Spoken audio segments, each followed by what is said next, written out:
So a soft robot is a robot that uses fabrics or soft materials like silicone and elastomers to make up the robot's structure.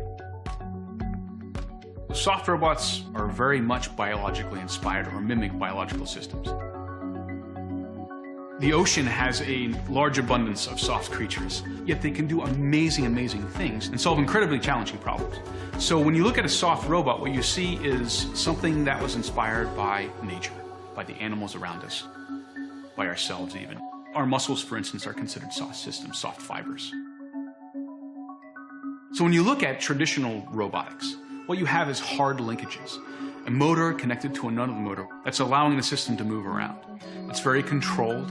We know the lengths, we know the masses, we know how the robot's going to move. With soft robotics, you don't have those hard linkages. Since they can absorb impact, they're very safe to work around humans.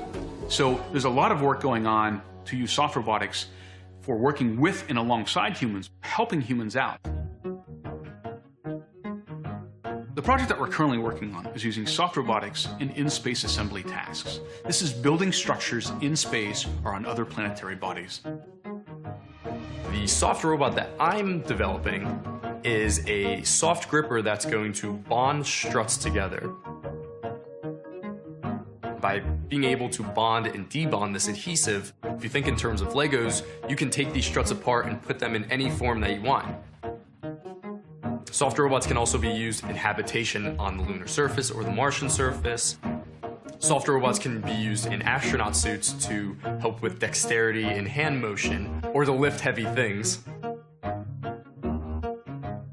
Soft robotics is obviously very reliant on robotic systems, and coming into my internship, I didn't have the greatest experience with that. However, I was willing to learn how to code, how to program software, how to work with hardware, and now I have a much better understanding. Interning is a fantastic opportunity. Creativity is one of the most important components. If you're able to look at a problem and think of novel solutions for it and be creative about that problem, that's an obvious win for you and other folks around you. From a young age, I was very heavily involved with art, just drawing sketches everywhere. I used to love dinosaurs. With engineering, I really feel that it's able to combine my love of creativity with a hands-on those sciences and mathematic applications, and it's kind of a love between the two. Robotics itself is multidisciplinary. Many, many, many different fields come together for robotics. You have mechanical engineering, you have software engineering, you have physics, you have math.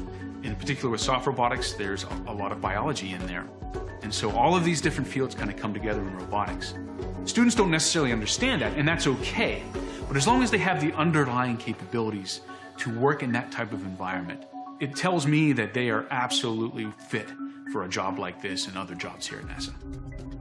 Being open to other people's ideas is very important. They bring in a certain perspective that you might not have, and it might make you go, oh wow, I didn't think about that in that way before. And it kind of opens your eyes to new ideas. By having that drive and that passion to figure things out, you can learn anything.